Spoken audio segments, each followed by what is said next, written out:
Andito naman kami dalawa ni Achay na nakita lang niya ako guys pumasok sa bahay niya agad-agad. Ayan. Andito na siya guys, naghahanap ng pagkain.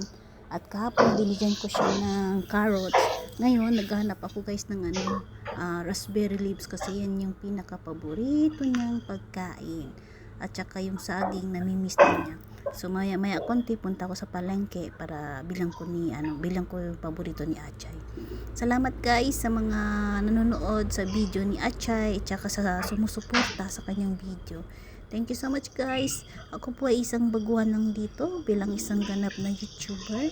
Nandito po ako sa ibang bansa, sa Singapore. Kaya maraming salamat at God bless everyone. So ganun lang guys.